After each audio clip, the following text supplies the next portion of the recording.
کہ جو اس کو 4 درہم دے گا میں اس کو 4 دعائیں دوں گا. آپ نے، اللہ کے ولی تھے، آپ نے فرمایا جو اس کو 4 درہم دے گا میں اس کو 4 دعائیں دوں گا. اس وقت ایک غلام گزر رہا تھا، خود بھی غریب تھا، مگر اللہ کے ولی کی ایک ایسی شاندار آواز سنی کہ 4 دعائیں ملیں گی. تو اس نے کیا کیا، اپنے پاس اس کے 4 درہم تھے وہ اس نے غریب کو دے دیے، اس سائل کو دے دیے. تو حضرت نے کہا کہ اب بتاؤ کون سی 4 دعائیں کروانی ہیں؟ کہ حضرت پہلی دعا تو کر دیں کہ میں غلامی سے آزاد کر دیا جاؤں، غلام ہوں، غلامی سے میری آزادی ہو جائے. نمبر 2، مجھے ان درہم کا بدلہ بھی مل جائے، 4 درہم دے تو دیے، مجھے اس کا بدلہ بھی مل جائے. تیسری دعا حضور یہ کر دے مجھے اور میرے آقا کو توبہ نصیب ہو جائے. چوتھی دعا یہ کر دیں کہ میری، میرے آقا کی، آپ کی اور تمام حاضرین کی بخشش ہو جائے. 4 بڑی پیاری دعائیں کروا لی اس نے جناب. اب آقا کے پاس جب وہ غلام پہنچا تو آقا کہتا اتنی دیر کیوں ہو گئی، کدھر رہ گئے تھے بھائی، کئی کام سے بھیجا تھا، اتنا لیٹ؟ کہتا حضور ایسا ایسا ماجرا ہوا، راستے میں حضرت منصور اللہ کے ولی وہ کہہ رہے تھے جو 4 درہم دے دے میں 4 دعائیں کروں گا، میں نے تو 4 درہم دی اور 4 دعائیں کروا کے آیا ہوں. کہا اچھا بتاؤ دعائیں کون سی تھی، پہلی دعا بتاؤ. کہا حضور میں نے پہلی دعا تو کی کہ اللہ مجھے غلامی سے آزاد کر دے.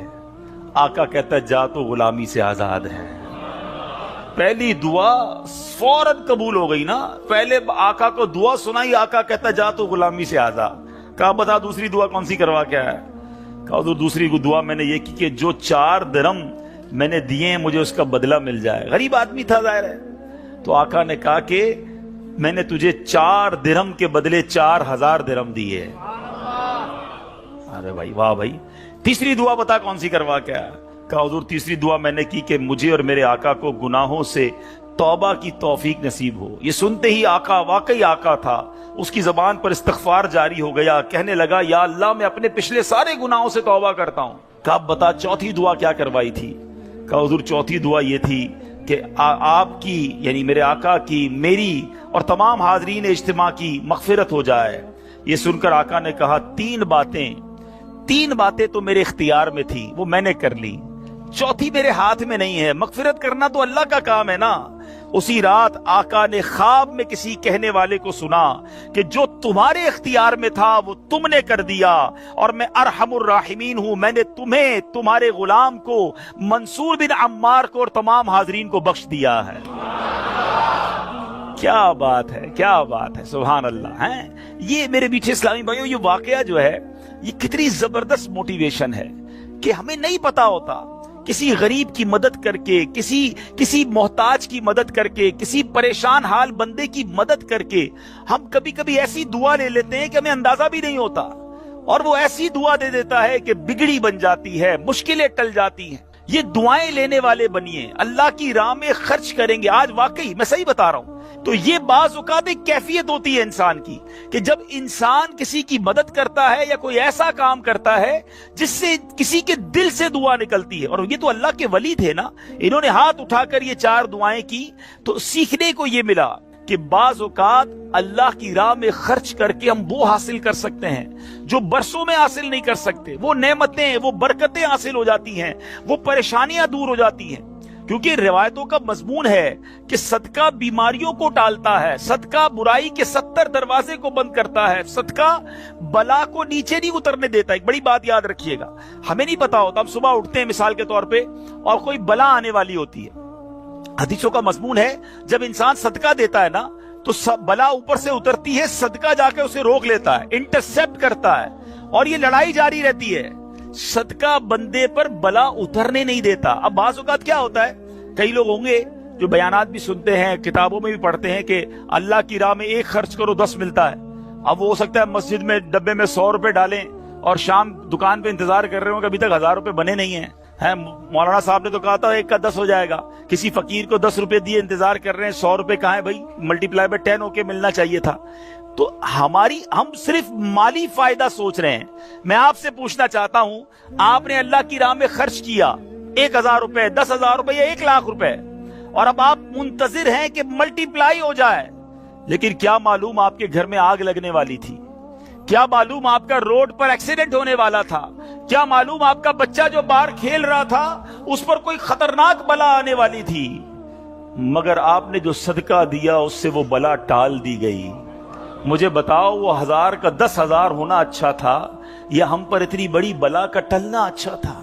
تو ہمیشہ اللہ کی راہ میں صدقہ دیجئے، آپ یقین کریں آپ خوشحال ہو جائیں گے، آپ کی مشکلیں آسان ہوں گی۔ مگر دوبارہ وہی بات کروں گا کہ نیت اچھی ہو۔ صدقہ دیتے وقت، خرچ کرتے وقت، کسی کی مدد کرتے وقت احسان نہ جتانا۔ یاد نہیں تجھے تیرے بچے کی شادی میں نے کرائی تھی؟ بھول تو نہیں گیا قرضہ میں نے دیا تھا؟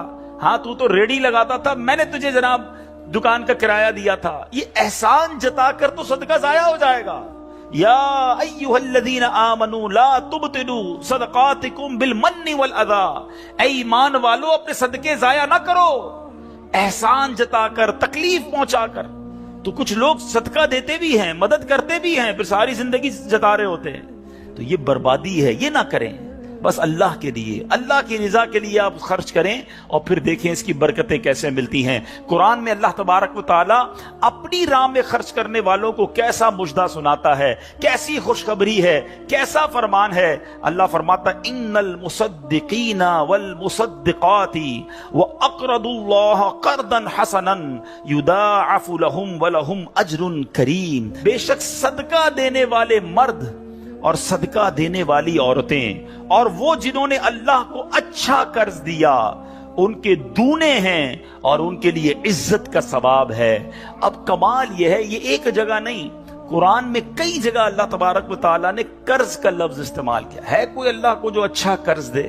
مجھے ایک بات بتائیے، میں آپ میں سے کسی کو کوئی 10,000 روپے رکھوائے اور تھوڑے دنوں بعد کہے کہ ذرا وہ 10,000 میں سے 5,000 روپے دے دو، تو اس 5,000 دینے والے نے کوئی کمال کیا؟ اس کا تو کوئی کمال نہیں نا، پیسے میرے تھے اور میں نے کہا کہ میرے 10,000 میں سے 5,000 مجھے دے دو، کیا کمال کیا؟ میرے پیسے دے واپس دے دیے۔ مگر اللہ کی شان دیکھو، اللہ کی کرم نوازی دیکھو، شان کریمی دیکھو، ہم سب کو دانا دانا اس نے دیا ہے۔ ہم تو پیدا ہوئے تھے، کپڑے بھی جسم پر نہیں تھے، کھانے کو اس نے دیا، پہننے کو اس نے دیا، گھر اس نے دیا، مال اس نے دیا، سب اس نے دیا۔ مگر جب اس کی راہ میں خرچ کرنے کی باری آتی ہے تو کہتا ہے، فرماتا ہے قرآن میں، ہے کوئی جو اللہ کو اچھا قرض دے؟ اللہ کا مال ہے، ہم نے کیا کمال کرنا تھا؟ ہم خرچ کرتے، وہ کچھ بھی نہ دیتا اس کے بدلے، پھر بھی اسی کا مال تھا۔ مگر مہربانی دیکھو، مال بھی وہ دیتا ہے، توفیق بھی وہ دیتا ہے، خرچ کریں تو ثواب بھی وہی دیتا ہے، عطا بھی وہی کرتا ہے۔ اور علماء نے بڑی زبردست اس پہ ڈیبیٹ کی ہے، مفسرین نے بحث کی ہے کہ جناب ان آیتوں میں قرض کا لفظ کیوں لایا گیا؟ اللہ اکبر۔ فرمایا جب آپ اور میں، دنیا میں بندہ کسی کو قرضہ دیتا ہے نا تو امید ہوتی ہے یہ قرضہ واپس ملے گا۔ اگر امید نہ ہو تو پھر یہ قرض نہیں ہے، پھر تو تحفہ ہو جائے گا نا۔ آپ کسی کو تحفہ دے دیں تو آپ کو پتہ یہ واپس نہیں آئے گا، لیکن قرضہ دیتے وقت آپ طے کرتے ہیں کتنے دنوں میں دو گے، کب دو گے، کیسے لوٹاؤ گے، تھوڑی بندہ معلومات بھی کرتا ہے، یار قرضہ دے رہا ہوں واپس ملے گا نہیں ملے گا۔ تو قرض کے جب بھی لفظ لون آئے گا، قرض آئے گا، اس کا مطلب یہ کہ یہ واپس ملنا ہے۔ تو اللہ نے قرآن میں گویا وعدہ فرما لیا ہے کہ تم جو میری راہ میں خرچ کرتے ہو یہ اللہ کو قرض دینا ہے، یہ تمہیں واپس ملے گا، یہ لوٹایا جائے گا اور زیادہ دیا جائے گا۔ تو ہمیں اللہ کی راہ میں خرچ کرتے وقت یہ ذہن رکھنا چاہیے۔ سبحان اللہ۔ اب بانٹنے سے کیا گھٹتا ہے؟ بڑی خوبصورت حدیث پاک ہے، ذرا سمجھیے گا۔ ایک بار حضرت عائشہ صدیقہ رضی اللہ تعالی عنہا سے مروی ہے کہ اہل بیت نے، نبی پاک کے گھر والوں نے ایک بکری ذبح کی اور پیارے آقا علیہ الصلوۃ والسلام تشریف لائے، بکری ذبح کی اور انہوں نے کچھ تقسیم بھی کر دی۔ حدیث کا مضمون ہے، نبی پاک آئے اور ارشاد فرمایا کہ اے عائشہ کیا بچا ہے؟ بکری کو کاٹا تھا، تقسیم کی، کیا بچا ہے؟ عرض کی گئی کہ حضور کاندھے کے سوا کچھ نہیں بچا ہے، کاندھے کا گوشت بچا لیا گیا ہوگا، باقی بانٹ دیا۔ نبی پاک نے ایک جملے میں ساری بات سمجھا دی، اگر آپ سمجھ جائیں۔ آقا نے فرمایا عائشہ کاندھے کے سوا سب بچ گیا ہے۔ بات آ رہی ہے سمجھ میں؟ کہا کیا گیا؟ حضور کاندھا بچ گیا ہے، کاندھے کے سوا کچھ نہیں بچا۔ اور نبی پاک نے فرمایا کاندھے کے سوا سب بچ گیا ہے، یعنی جو بٹ گیا ہے وہ بچ گیا ہے۔ یہ ذہن بنا لو، کہ آج میں نے اور آپ نے جو اللہ کی راہ میں خرچ کیا وہی بچا ہے، ورنہ باقی تو ہم کھا کے ختم کر دیں گے نا۔ اگر ہم مر جائیں گے تو یہ پیسے تو بچوں کے وراثت میں چلے جائیں گے۔ میرے لیے کیا بچا ہے؟ میرے لیے وہی بچا ہے جو میں نے آگے بھیج دیا ہے، جو بانٹ دیا ہے، جو خرچ کر دیا ہے۔ عقل اگر آ جائے ہمیں، اللہ کرے کہ ہمیں اس بات کی سمجھ آ جائے کہ آج اگر خوشحالی ہے، آج اگر مال جیب میں ہے، بینکوں میں پڑا ہے، گھر خالی پڑے ہیں، یہ خالی پڑے رہ جائیں گے اور میں دنیا سے چلا جاؤں گا۔ اگر میں چاہتا ہوں یہ آخرت کے اکاؤنٹ میں جمع ہو جائیں، میں یہ پیسہ لے کر جنت میں جاؤں اور اس پیسوں کے بدلے جنت کی نعمتیں کما لوں، تو مجھے یہاں یہ اللہ کی راہ میں خرچ کرنا پڑے گا۔ اور یہ بات میں نہیں کہہ رہا، آپ اور میں یہاں رہنے والے بھی، یہاں بھی کمیٹی ڈالی جاتی ہوگی، BC ہوتی ہوگی کہ تھوڑے تھوڑے پیسے جس میں جمع ہوتے ہیں اور وقت پر مل جاتے ہیں، انسان کمیٹی ڈالتا ہے کہ یار کبھی برے وقتوں میں کام آئے گی، بچی کی شادی میں کام آئے گی۔ ایسا ہوتا ہوگا نا آپ کے یہاں بھی۔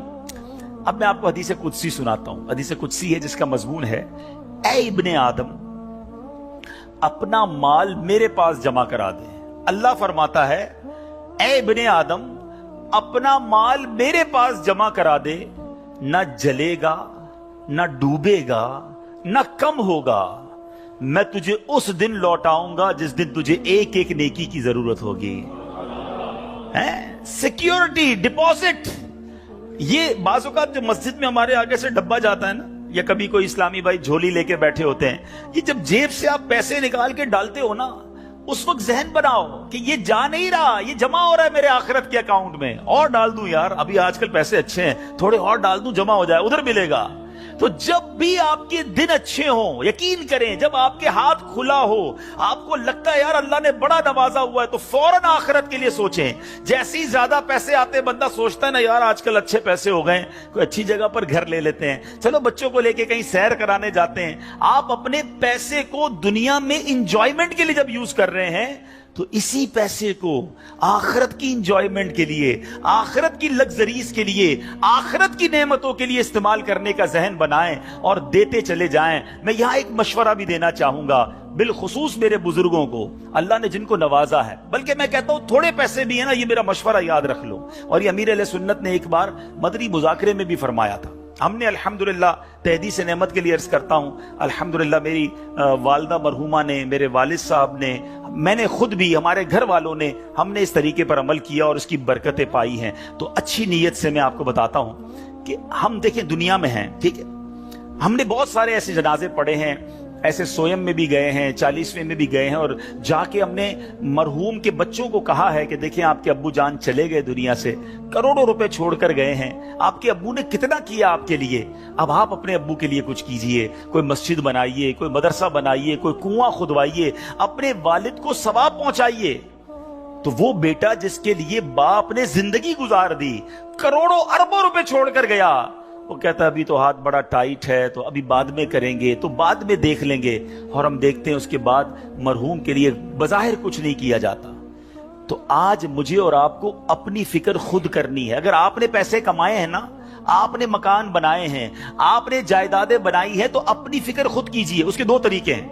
ایک طریقہ، اپنی زندگی میں ہی انہوں نے ماشاءاللہ یہ مسجد بنا دی، مدرسہ بنا دیا، بہت اچھی بات ہے، یا تو یہ کر لیں، اور اگر یہ نہیں کر پا رہے تو دوسرا طریقہ بتاتا ہوں جو بڑا آسان ہے، وہ یہ ہے کہ انسان کو شریعت نے یہ اختیار دیا ہے کہ آپ اپنی وصیت کر جائیں، اور وصیت میں 30% آپ وصیت کر سکتے ہیں کہ آپ کے چھوڑے گئے مال میں سے 30% کسی نیکی کے کام میں خرچ کر دیا جائے، آپ کے لیے صدقہ جاریہ کے لیے خرچ کر دیا جائے۔ بھائیوں والا مشورہ ہے، آپ عمل کریں نہ کریں، کہ اگر زندگی میں یہ وصیت کر دیں کہ میرے مرنے کے بعد جو بھی میرا مال بچے گا اس میں سے 30% جو ہے وہ دعوت اسلامی کو یہ کہہ کر دیا جائے کہ میرے لیے صدقہ جاریہ کے لیے مسجد، مدرسہ، جامعہ، کوئی ایسا کام کر دو کہ قیامت تک مجھے ثواب ملتا رہے۔ مجھے بتاؤ، مرنے کے بعد آپ کا مال 70% تو بچوں کے لیے بچے گا نا، 30% تو اپنے ساتھ لے جاؤ، اپنی جنت بنا لو۔ ورنہ ہوتا یہ ہے کہ ساری زندگی والد نے محنت کی، محنت کرتے کرتے بوڑھا ہو گیا، لاکھوں کروڑوں روپے کی جائیدادیں چھوڑ کر گیا، اور مرنے کے بعد خاندان میں کوئی ایصال ثواب، کوئی خرچ کرنے کے لیے تیار نہیں ہے، تو دو چیزیں یاد رکھیں، ایک تو زندگی ہی میں اپنے لیے ثواب جاریہ والے کام کر لیں۔ اللہ کی رحمت سے دعوت اسلامی ساری دنیا میں مسجدیں بنا رہی ہے، ماشاءاللہ ایسے کئی کام ہو رہے ہیں جو قیامت تک چلنے والے ہیں۔ آپ اپنی زندگی میں اپنے لیے وہ کام کر لیجئے، اور اگر ایسا نہ بھی کر سکیں اور کر بھی لیا ہو تو وصیت کرنے میں تو کوئی حرج نہیں ہے کہ مرنے کے بعد تو میرا مال میرے پاس رہنا ہی نہیں ہے، تو کیوں نہ وہ میرے ساتھ جنت میں مجھے کام آ جائے۔ اور آج بھی صدقہ کیسی کیسی پریشانیوں اور بیماریوں کو دور کرتا ہے، اللہ اکبر۔ ایک اور ایمان افروز واقعہ سناتا ہوں کہ ایک بار حضرت عیسیٰ علیہ نبینا علیہ الصلوۃ والسلام کے زمانے میں ایک دھوبی تھا جو لوگوں کے کپڑے آپس میں تبدیل کر دیتا تھا، یعنی لوگوں کے کپڑے ملا دیتا، لوگ بڑے پریشان تھے اس سے۔ تو لوگوں نے حضرت عیسیٰ علیہ الصلوۃ والسلام کو اس کے متعلق بتایا، تو آپ نے اللہ عز و جل کی بارگاہ میں دعا کی کہ اے اللہ اس کو ہلاک فرما دے۔ اللہ کے نبی نے ایک ایسے شخص کے لیے دعا کی کہ یا اللہ اس کو ہلاک کر دے، تیرے بندے اس سے بڑے پریشان ہیں۔ ایک روز وہ دھوبی بالکل اسی معمول میں نکلا، اس کے پاس 3 روٹیاں تھیں۔ ایک سائل آیا، ایک فقیر آیا اور اس نے کہا کہ اللہ کے لیے مجھے روٹی دے دو۔ تو آپ نے اس دھوبی نے ایک روٹی اس سائل کو دے دی۔ سائل نے دعا دی کہ اللہ تعالیٰ تجھ سے آفات سماویہ کا شر دور کر دے، آسمانی بلاؤں کو دور کر دے۔ دھوبی بڑا متاثر ہوا، بڑی پیاری دعا دی، ایک اور روٹی بھی دے دی۔ اس سائل نے دعا دی کہ اللہ تعالیٰ تجھے جملہ آفتوں سے محفوظ رکھے، اس نے تیسری روٹی بھی دے دی۔ اب اس سائل نے دعا دی اللہ تجھے توبہ کی توفیق عطا فرمائے۔ اب اس دوران ایک بڑا سانپ اس کی گٹھڑی میں داخل ہو چکا تھا، کیونکہ حضرت عیسیٰ نے دعا کی تھی اس کو ہلاکت کی۔ ایک بڑا سا سانپ جو ہے اس کی کپڑوں کی گٹھڑی میں داخل ہو چکا تھا۔ جب دھوبی نے کپڑے لینے کا ارادہ کیا تو اس سانپ نے اسے ڈسنا چاہا، ایک فرشتے نے اسی وقت سانپ کو لوہے کی لگام ڈال دی اور دھوبی سلامتی کے ساتھ واپس آ گیا۔ لوگوں نے حضرت عیسیٰ علیہ السلام سے کہا کہ یا روح اللہ، آپ نے دعا کی تھی، یہ بندہ تو ایسے ہی ہٹا کٹا گھوم رہا ہے، بالکل ٹھیک، کچھ مسئلہ ہی نہیں ہوا اس کے ساتھ، سلامت۔ تو آپ نے اس دھوبی کو بلایا، بتا تو نے کون سی ایسی بھلائی کی ہے، میں نے تیری ہلاکت کی دعا کی اور تو بالکل سلامت گھوم رہا ہے۔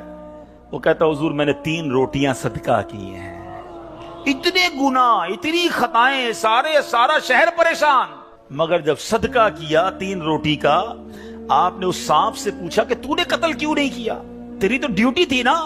تو سانپ کہتا ہے اے اللہ کے نبی، اللہ نے آپ کی دعا تو قبول فرما لی، مجھے ہلاک کرنے کے لیے بھیج بھی دیا، مگر جب اس دھوبی نے ایک سائل کو صدقہ دیا تو ایک فرشتے نے مجھے لوہے کی لگام ڈال کر روک لیا۔ اب وہ دھوبی بھی سارا واقعہ سن رہا تھا کہ اتنے گناہ ہیں، سامنے ایک چھوٹا سا صدقہ کیا، میری ہلاکت رک گئی۔ اس دھوبی نے بھی توبہ کر لی، اپنے گناہوں سے تائب ہو گیا۔ کیا سیکھنے کو ملا؟ صدقہ بلاؤں کو ٹالتا ہے، صدقہ مصیبتوں کو ٹالتا ہے، صدقہ عمر میں برکت لاتا ہے۔ ایک بار حضرت داؤد علیہ نبینا علیہ الصلوۃ والسلام کے پاس ایک شخص تھا اور وہ حضرت ملک الموت آئے اور اس کو بڑا گھور کے دیکھنے لگے۔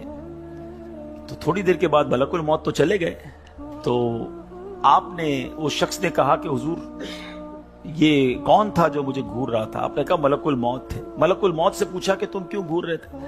کہا کہ یہ بندے کی اب 3 دن زندگی رہ گئی ہے، اب 3 دن کے بعد یہ دنیا سے چلا جائے گا۔ تھوڑے دن ہوئے تو وہ بندہ گھوم رہا ہے، پھر رہا ہے آپ کے سامنے۔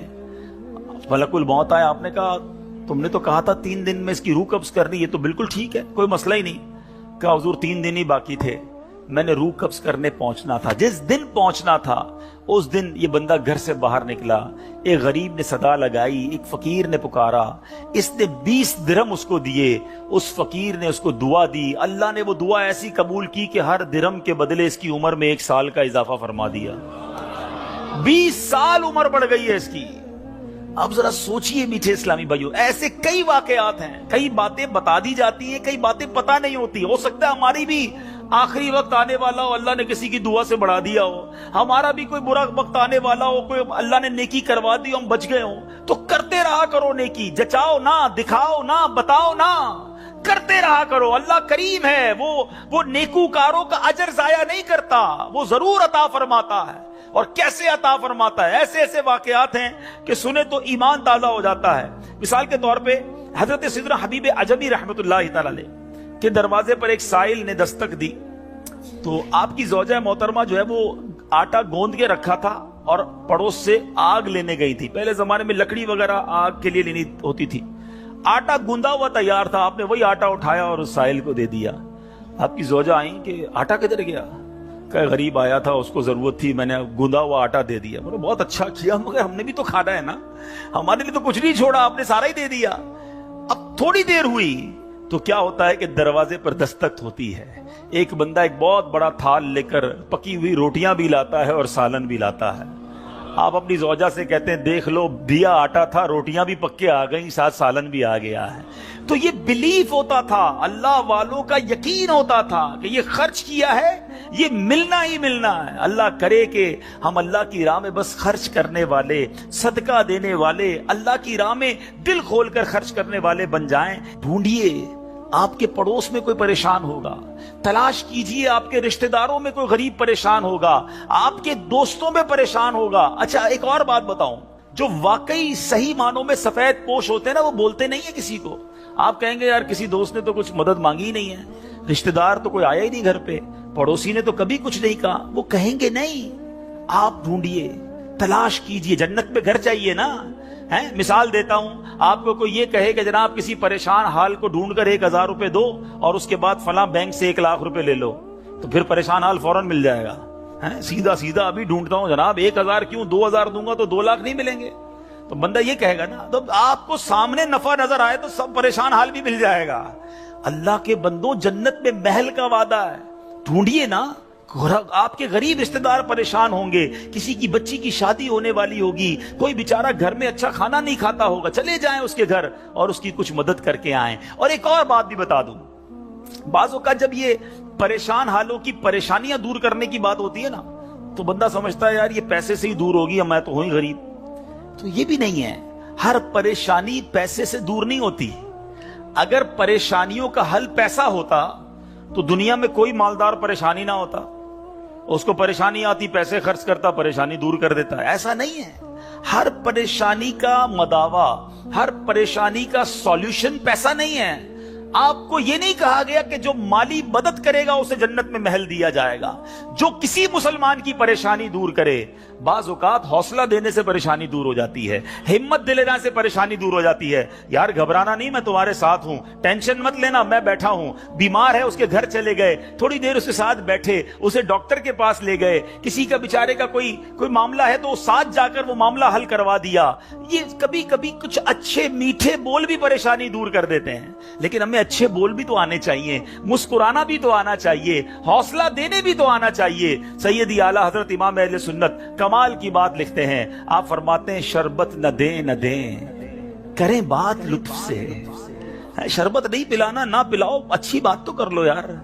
شربت نہ دیں نہ دیں, کریں بات لطف سے. یہ شہد ہو تو پھر کسے پرواہ شکر کی ہے. بعض اوقات مسکرا کر مل لینا بندے کے دکھ دور کر دیتا ہے. چند اچھی باتیں. ہمیں آ کر کوئی کہتا نا یار بڑی بیمار ہوں, پریشان ہوں, اچھا چلو ٹھیک ہے یار, اب کل سے ٹائم پہ آ جانا. ارے اللہ کے بندے, اس نے اپنی پریشانی بتائی, تھوڑا اس سے ہمدردی تو کریں. اچھا کیا ہو گیا, خیر تو ہے, کیسے بیمار ہو گئے, ڈاکٹر کو دکھایا کہ نہیں, میری ضرورت ہے تو بتائیں, کوئی کام ہو تو بتائیں. آپ نے پیسے دیے ان 5 جملوں میں؟ نہیں دیے نا, مگر کیا بتاؤ اس کا درد کم نہیں ہو گیا ہوگا, اس کو حوصلہ نہیں مل گیا ہوگا. یاد رکھو میٹھے اسلامی بھائی, یہ جو الفاظ ہیں نا, ہماری باتیں ہیں, یہ الفاظ زخم پر مرہم کا کام بھی کرتے ہیں, اور یہی الفاظ زخم پر نمک کا کام بھی کرتے ہیں. ہم بعض اوقات کسی کے زخموں پر نمک چھڑک دیتے ہیں, وہ پریشان ہے, تکلیف میں ہے, مصیبت میں ہے, اور اس کو ایسا جملہ کہہ دیتے ہیں کہ اس کی پریشانی بہت بڑھ جاتی ہے. اور کبھی کبھی چند اچھے جملے انسان کا غم بھلا دیتا ہے. اللہ کے واسطے اچھا بولنا سیکھیے, نرم ہو جائیے, شفیق ہو جائیے. مثال کے طور پہ کوئی بندہ آیا کہ یار اسکوٹر کا ایکسیڈنٹ ہو گیا, اور میں نے تو پہلے ہی پتا تھا تیرا ایکسیڈنٹ ہونا ہے, تو چلاتا ہی صحیح نہیں ہے, پہلے ہی تیزی سے چلاتا ہے. کیوں چلاتا ہے اسکوٹر جب چلانے نہیں آتی؟ اب بتاؤ بندہ کہ یار ایکسیڈنٹ بھی ہوا, اس کے باتیں بھی سنوں میں, تو یہ زخم پر نمک ہو گیا نا. آپ یہ باتیں بعد میں سمجھا لینا کہ یار تیز مت چلایا کرو، مگر ابھی تو حوصلہ دیں، ابھی تو بیچارے کی طبیعت پوچھیں، ابھی تو اس کی پریشانی دور کریں. تو ایسی بہت ساری مثالیں ہیں کہ جب بھی ہمارے پاس کوئی پریشان حال آئے نا تو اس سے اچھی بات کریں، حوصلہ دیں، پریشانی دور کریں. تو انشاءاللہ میں بھی کوشش کرتا ہوں، آپ بھی کوشش کریں کہ انشاءاللہ رجب میں ضرور کسی کی پریشانی دور کریں گے انشاءاللہ. اب یہ سینکڑوں اسلامی بھائی یہاں بیٹھے ہیں، ہم سب ایک ایک کی پریشانی دور کریں گے تو ہزاروں مسلمانوں کی پریشانیاں دور ہو جائیں گی نا. یہ اسلام کی بیوٹی ہے، یہ اسلام کی خوبصورتی ہے کہ مسلمان کی مدد کرے، اس کی پریشانی دور کرے. مالی پریشانی ہے تو دور کریں، جسمانی پریشانی ہے تو دور کریں. بعض اوقات فقط مورل پریشان ہوتا ہے، اکیلا ہوتا ہے، تنہا ہوتا ہے، مایوس ہو گیا ہوتا ہے، آپ اٹھا دیں اسے، ہمت دے دیں، وہ اگلا کھڑا ہو جاتا ہے. تو ہمیں یہ کام کرتے رہنا چاہیے. تو بہرحال آج کے اس مختصر سے بیان میں جو میں نے چند باتیں قرآن و حدیث کی روشنی میں، بزرگان دین کے واقعات کی روشنی میں آپ کو بتائیں کہ اللہ کی راہ میں خرچ کیجئے، دل کھول کر خرچ کیجئے.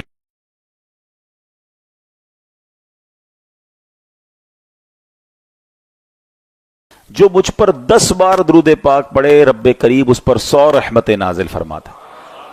آگے فرمایا ومن صلی علیہ مئتا صلی اللہ علیہ الفا، جو مجھ پر 100 بار درود پاک پڑھے رب کریم اس پر 1000 رحمتیں نازل فرماتا ہے. ملٹیپلیکیشن دیکھیں، 1 درود 10 رحمتیں، 10 درود 100 رحمتیں، 100 درود 1000 رحمتیں. یعنی جو چاہتا ہے کہ مجھ پر رحمتوں کی برسات ہوتی رہے، میں گھر سے نکلوں تو رحمت کی سیکیورٹی میں ہوں، کاروبار پر جاؤں تو رحمت نازل ہوتی رہے. مگر اس حدیث پاک کا جو اگلا پارٹ ہے نا از مور بیوٹیفل. سبحان اللہ. پیارے آقا نے 100 کی لمٹ تک تو کیلکولیشن عطا فرمائی، مگر آگے فرمایا کہ ومن صلی علیہ الفن، جس نے مجھ پر 1000 بار درود پاک پڑھا. آقا فرماتے ہیں اس کا کاندھا میرے کاندھے سے جنت کے دروازے پر چھو رہا ہوگا. You understand the meaning of that؟ یعنی یہ نہیں فرمایا کہ میرے پیچھے وہ جنت میں جائے گا، میرے غلاموں کے ساتھ وہ جنت میں جائے گا. آقا فرما رہے ہیں ایسے ساتھ جائے گا کہ اس کا کاندھا میرے کاندھے سے چھو رہا ہوگا. آپ نے صفوں میں اعلان سنا ہوگا کہ کاندھے سے کاندھا ملا لیجئے. ہم اپنے برابر والے نمازی سے کاندھا ٹچ کرتے ہیں، it means he is very next to me, بالکل برابر میں ہوتا ہوں. جب بھی کاندھا ٹچ ہوتا ہے اللہ اکبر، آقا فرما رہے ہیں جنت میں اسے ساتھ لے کر جاؤں گا. پھر کیوں نہ کثرت سے درود پاک پڑھیں، پھر کیوں نہ اپنی زندگی میں درود پاک کو انوالو کریں. تو آئیے مل کر محبت کے ساتھ بآواز بلند درود پاک پڑھ لیں. صلو علی الحبیب صلی اللہ تعالی علی محمد صلی اللہ علیہ وسلم. بہرحال آج جس موضوع کو ہم نے چوز کیا ہے بڑا ہی امپورٹنٹ ٹاپک ہے، اور بات شروع کرتے ہیں بخاری شریف کے ایک نہایت ہی خوبصورت اور ایمان افروز واقعے سے. یہاں میں چھوٹا سا ایک مدنی پھول دے کر آگے نکل جاؤں گا. عقل مندوں کے لیے اشارہ کافی ہے کہ یہ جو میں واقعہ آپ کو سنانے جا رہا ہوں یہ بخاری شریف میں ہے، اور یہ نبی پاک علیہ الصلوۃ والسلام نے صحابہ کرام کو سنایا. اچھا یہ ایک واقعہ نہیں ہے، علماء بیٹھے ہیں، احادیث کی کتابوں میں سینکڑوں واقعات ہیں جو نبی پاک علیہ الصلوۃ والسلام نے صحابہ کرام کو سنائے. بالکل اسی طرح قرآن کے اندر دیکھیں تو مور دین 100 سٹوریز آف قرآن ہے، 100 سے زیادہ قرآن کے واقعات ہیں. تو اس سے سمجھ کیا آئی؟ سمجھ یہ آئی کہ ہم انسان ہیں اور ہیومن بینگ کی یہ سائیکی ہے، یہ ہماری نفسیات ہے کہ ہم واقعہ سن کے بعد جلدی سمجھ لیتے ہیں. آج دنیا میں بہت زیادہ اسٹڈیز کے بعد یہ طے کیا گیا کہ جناب چھوٹے چھوٹے بچوں کو اگر کوئی بات سکھانی ہے تو ڈائریکٹلی سکھانے کی بجائے اس کی کوئی سٹوری سنائی جائے، اس کے کانسیکوینسز بتائے جائیں کہ دیکھو کسی نے یہ کیا تھا، اس کا یہ لاس ہوا، تو وہ بات دماغ میں بیٹھ جاتی ہے. آج اسٹڈیز کی دنیا میں سٹوریز ڈیولپ کی جا رہی ہیں. میرا نقطہ یہ ہے کہ جناب کرٹیسزم کرنے والے جنہوں نے نہ قرآن پڑھا نہ حدیث پڑھا، اگر کوئی واعظ، اگر کوئی عالم، اگر کوئی مبلغ اپنے بیان میں کوئی واقعہ سنا دے تو کہتے دیکھو بھائی یہ واقعہ سناتے ہیں، قرآن حدیث کی بات نہیں کرتے. اللہ کے بندوں، قرآن واقعات سے بھرا ہوا ہے، احادیث واقعات سے بھری ہوئی ہیں، اور واقعات سنانے کا مقصد یہ ہے کہ بات ایگزامپل سے جلدی سمجھ آ جاتی ہے. تو آج میں اپنی طرف سے نہیں، بخاری شریف کا واقعہ سنانے جا رہا ہوں. ماجرا کچھ یوں تھا، میں اس واقعے کا خلاصہ پیش کر رہا ہوں. نبی پاک علیہ الصلوۃ والسلام نے بتایا 3 دوست تھے, وہ سفر پر گئے, اور جب سفر پر گئے تو انہوں نے دیکھا کہ راستے میں رات ہو گئی, تو انہوں نے ٹھہرنے کے لیے کوئی جگہ تلاش کرنا شروع کی. آج تو بڑا ماڈرن زمانہ ہے, ہم کہیں ٹریول پر جائیں, بائی روڈ جائیں, دنیا میں کہیں بھی ہو, رات گزارنی ہو تو موٹیل, ہوٹل یا کوئی نہ کوئی ریسٹ ہاؤس مل جاتا ہے. اس زمانے میں تو ایسا تھا نہیں, کیونکہ نبی پاک کو بھی آلموسٹ 1450 سال آپ کے دور کو ہو گئے, اور آقا پچھلے دور کا واقعہ سنا رہے ہیں. It means thousands years ago, اتنی پرانی بات ہے. تو اس زمانے میں تو ایسا کچھ نہیں تھا. اس زمانے میں لوگ کہاں رکتے تھے؟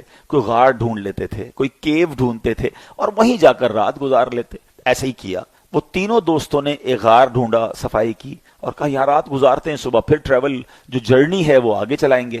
اب کیا ہوا, جب وہ رات اس غار میں گئے, اللہ کی کرنی ایسی ہوئی کہ ایک بڑی سی چٹان وہ گری اور اس نے اس غار کا منہ بند کر دیا. اب باہر نکلنے کا راستہ نہیں. اور آپ اس زمانے میں سمجھتے ہیں اس کا مطلب کیا ہوا؟ آج کے دور میں اگر کوئی پھنس جائے تو موبائل فون کر سکتا ہے, لوکیشن شیئر کر سکتا ہے, انٹرنیٹ کا زمانہ ہے کہ بھئی یہاں پھنسا ہوا ہوں, ذرا ریسکیو کرو. اس زمانے میں ایسا ہونے کا مطلب یہ تھا کہ the life is close now, ختم, اب بھوکے پیاسے مرنا ہی ہے. کسی کو پتہ ہی نہیں ہم کون سی جگہ پھنسے, کون بچانے آئے گا. تینوں دوست سوچنے لگے کہ اب ہوگا کیا.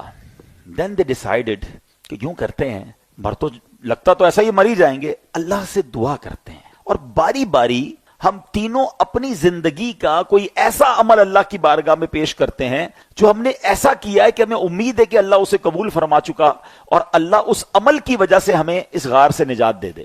پہلے دوست نے ہاتھ اٹھائے, اور ہاتھ اٹھا کر دعا کرتا ہے کہ یا اللہ, ایک بار ایسا ہوا کہ میرے خاندان میں ایک لڑکی تھی, مجھے وہ پسند بھی بہت تھی, اور ایک بار اس لڑکی نے مجھ سے مدد مانگنے آئی, اس کو کسی پرابلم میں وہ تھی, مجھ سے کوئی قرضہ وغیرہ لینے آئی, تو مجھ پر شیطان غالب ہو گیا. میں نے کہا پیسے تو دے دوں گا, مگر تمہیں میرے ساتھ برا کام کرنا پڑے گا. لڑکی بڑی مجبور تھی, کہنے لگی ایسا نہ کرو, اللہ سے ڈرو, میں ضرورت مند ہوں, مجھے میری مدد کر دو.